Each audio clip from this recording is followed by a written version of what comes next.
Hello, beautiful souls. Welcome back to my channel, and a warm welcome to all the new subscribers. And for all of you who have been here since the start, it's 12:15 a.m. here, and I thought I'll do one last discourse before I go to bed, because I realized, this is the time where I feel very inspired. Often and again, this black moon has been very powerful. Many of you guys would have been noticing a lot of shifts, changes, may have felt a lot of amplification in your energies as well. So that's why this black moon a very powerful one. So yes, again, for those of you who are new here, this is a space where we strip away from the cliches about the twin flame journey and actually talk about what is happening in the nervous system, in the energy body, and the soul field. So today, I want to speak about into a very specific turning point, one that many divine masculines reach in silence, but very few will ever admit in words. So it's the moment when he realizes the depth of our tears, as divine feminines. So it's not just that, we cried, but our grief, like how our grief was so profound, soul piercing and life altering. And that realization changes everything in him. It awakens concern, and in time it actually awakens mad love. That's why I've titled it today, when he realizes the depth of her tears, the divine feminine's tears, the awakening of concern and mad love begins. So many of you will be like, does he not know? The reality is, at a point where he's not aware or fully awake, when the higher selves are just orchestrating everything, he's actually not aware of how much, as the divine feminine, we get affected by his words, from his rejection, from his blocking, from him saying anything like he doesn't like you or not interested in you, or like rejection. To him, he thinks that it's protection. When he says those things, you will move on and you will forget about him, and you will go on and you'll live your life happily ever after, and he will just sulk. But the truth is, if only he knew. Sometimes a lot of divine masculines have this realization later. If only they had known, they would have not even gone through with that motion of rejection, of pushing away, because when he realizes how much it has hurt his divine feminine, it crushes his soul. So your question may be, why couldn't he see it before? Sometimes for months, sometimes for years, the divine masculine can live under a rock, literally, can live under the illusion that, as the divine feminine, will recover very quickly. He will tell himself, look at her, she's so strong, she's so successful, she'll be fine, she has her own life, and, that he wouldn't matter at all. And let's pause here. This isn't because he's cold, cruel, or callous. Often this is his coping mechanism. And often, astrologically, if you look at his placement, sometimes that could give you a good clue. Or divine masculines in general.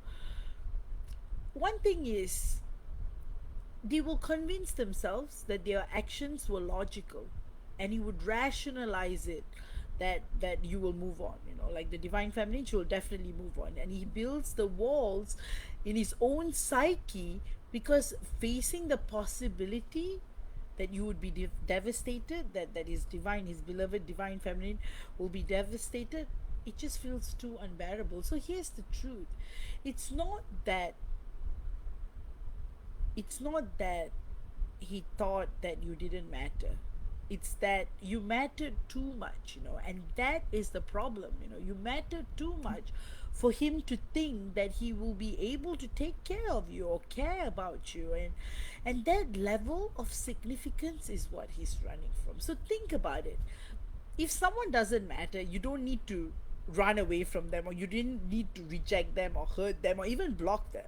You know, as divine feminines, you know, there are probably a lot of people that you don't really like, but you just keep them in your social media. You don't really need to block them, you know. It's like, see, that's why a lot of people will just unfriend someone, or people don't really react so much when it even comes to their enemies. But the divine masculine blocking or pushing you away or using cruel words or just showing so much anger, hoping that you will go away, that's when you know it truly matters. You know, you just have to put the logic and rationality away for a moment.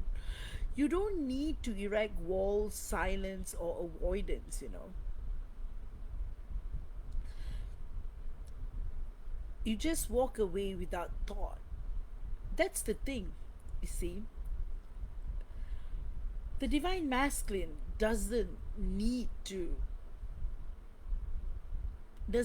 behave in this manner at all.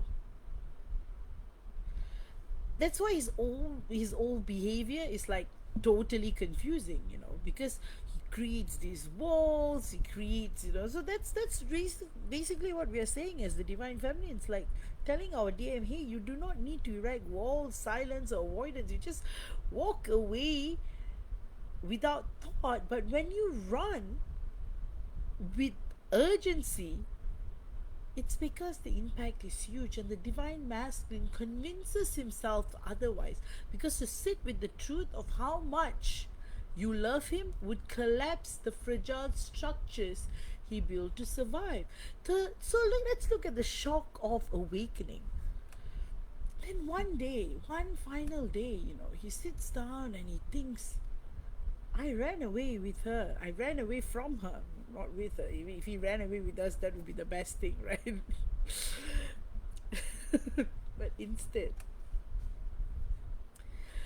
he hides, he runs, he blocks, he shows anger, humiliates. Why? If you hated someone so much, you would actually be very nice to them. You would just tell them nicely. But when our divine masculine goes above and beyond in his performance, that's when it actually gets very, very suspicious. Actually, it's the divine masculine who gives it away that he's the divine masculine. You know, when especially as the divine feminine, we're sitting here in doubt, thinking, see my divine masculine, his behavior is the one that gives it away. That's why, going back to, if someone really didn't matter at all, one doesn't have to run away from them. They don't have to, you know, block, like blocking. The truth is, as divine feminists, we wouldn't even message our DM, you know. Sometimes you would wonder, actually blocking is better, because having him is the same as him blocking you, because there's nothing, especially with category 2 and category 1, it's always not about choosing his divine feminine. That's why, you know, can just walk away without thinking, why must he build these fortresses and walls? And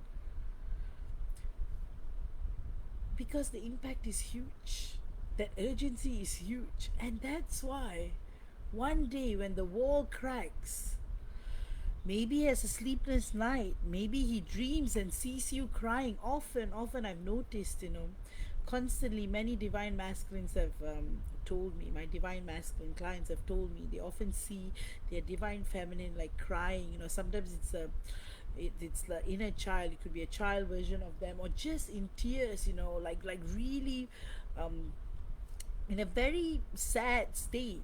And often these dreams, when they are recurring constantly, that's when, you know, he scrolls and stumbles across your words or hears your voice, you know, through a memory, through an old video, and suddenly something floods his system. And this is very crucial. Suddenly he hits a realization through the dreams, through the visions, through the combined energy field, third energy field speaking to him, that what you're going through, this is what floods his system. That he never knew you would be this hurt. And that realization that he really mattered to you as the divine feminine, you know, like this is what goes on in his mind. I never knew she'll be this hurt. Do I really matter this much to her? And that realization, guys, shattering, soul shattering, totally. Because on one hand, there is shame. He sees clearly, undeniably, the wound he has created. He can no longer hide behind the excuse that you're fine and everything he did to push it away, like especially if he's sharing about you to his like close family or siblings, you'll be like, no, I needed to do what I needed to do, if not she wouldn't move on from me. And sometimes people will ask, why do you want her to move on from you when you love her so much? But he'll be like, no, I won't be able to be with her, it's just not going to work. Because that's his thinking, right? See, when a person loves someone a lot, they don't know how to take care of take care of you, right? So see, people get married to people they don't really care about. That's how modern day marriages work. And unfortunately, sadly, there's always a reason, societal reason, this, that. When a person is truly in love, truly in love, it's actually very difficult. It's very difficult to be intimate with a person you love with madness. So he takes the easy route out. He rejects you, blatantly pushes you away, and gaslights you into believing that he never cares, he never would. And he goes pretty drastic in his performance. He would accuse you of this, he would accuse you of that, he was accuse you of, like, he will use words like stalking when you had barely even seen him at all, because he feels you in his mind, right? So he thinks that's stalking. But literally, if you were to Google the definition, or read the legislation on what stalking means, you will realize that he's the mad one, truly. But you see, that's the thing, divine masculines use these harsh words. On one end, these are activation codes from the higher self. These words trigger for you to be born, for you to awaken, to be reborn, to awaken codes within you. And another level is to trigger you to madness so that you are free of these as well. So it's a double-edged sword in a way. In one side it's codes, another side it's awakening. So it's all about rebirth that's going on. So divine masculine has to really stretch it. Of course, there's always a thin line, right, between karmics and divine masculine. So they will stretch it in a way that it only awakens, it pushes you in the path of evolution, but nothing beyond that. But on the other hand, there is also awe. He realizes the magnitude of love he carries inside his heart, because a moment he's like, he sees the wound he has created, but then he also then he knows, he realizes he loves you so much, but at the same time he realizes how much love you carry for him. So let me emphasize here a little, this is not shallow awakening. It's not just him saying, oh, my divine feminine is sad. This is a deep nervous system jolt. His body feels the echo of your tears. He feels the grief of his own chest cavity. It becomes undeniable. And that's when the wave of concern starts to be amplified. And here's where something very interesting happens in the divine masculine psyche.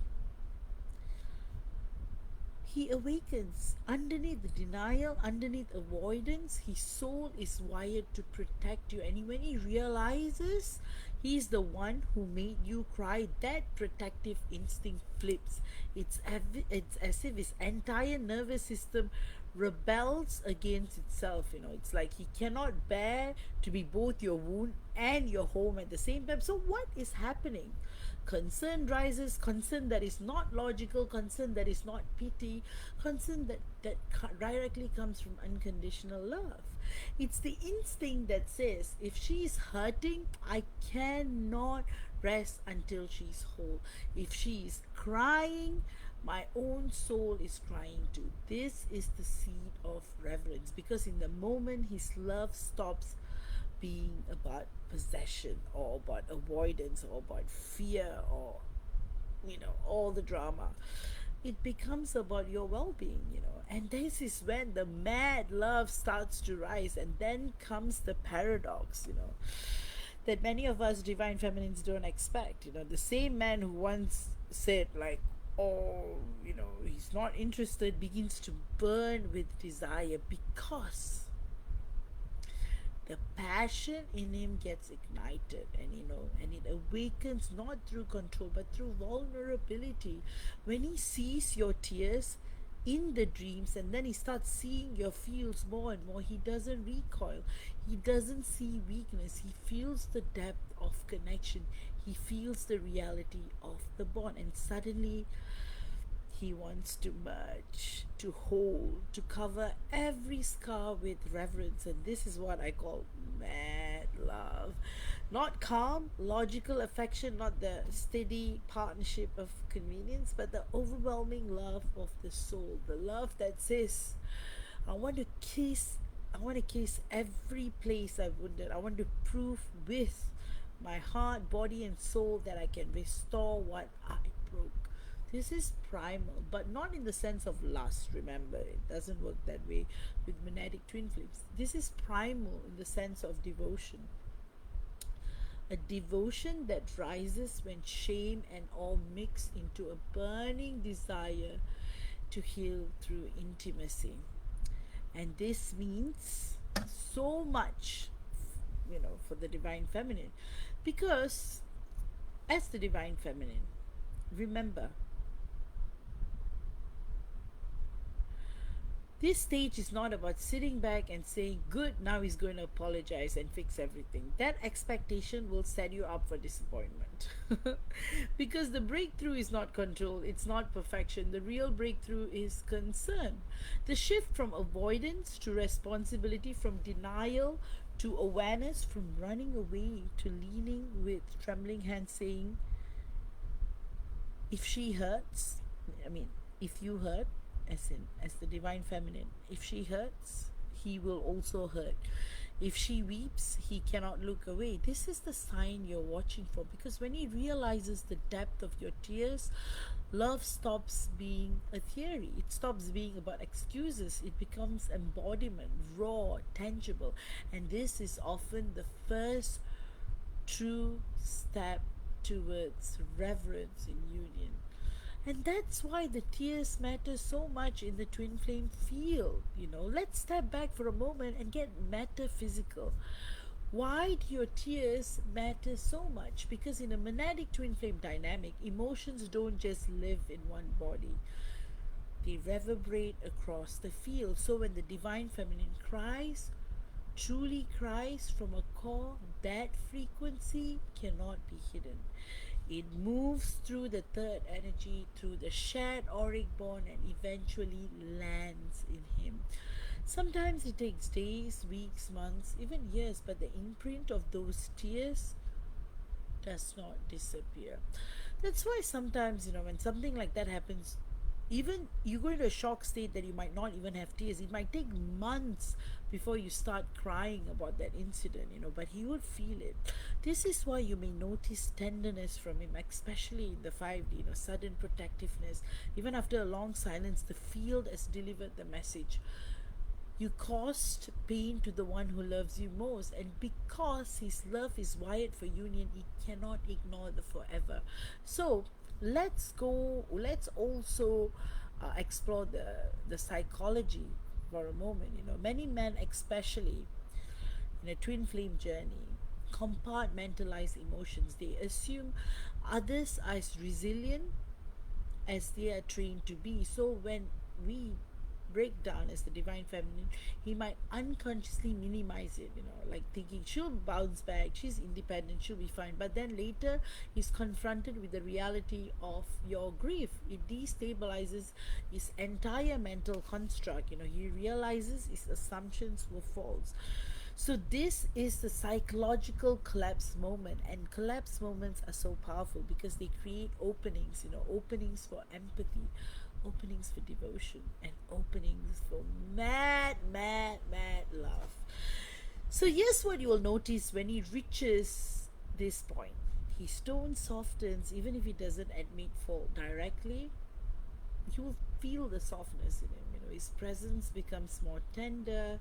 His body language may move from avoidance to protectiveness. His intimacy shifts from casual to reverence. It may be subtle at first, but the core is unmistakable. Concern is now like in the driver's seat.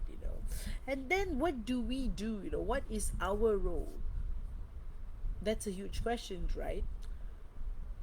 First, recognize that his awakening is not linear.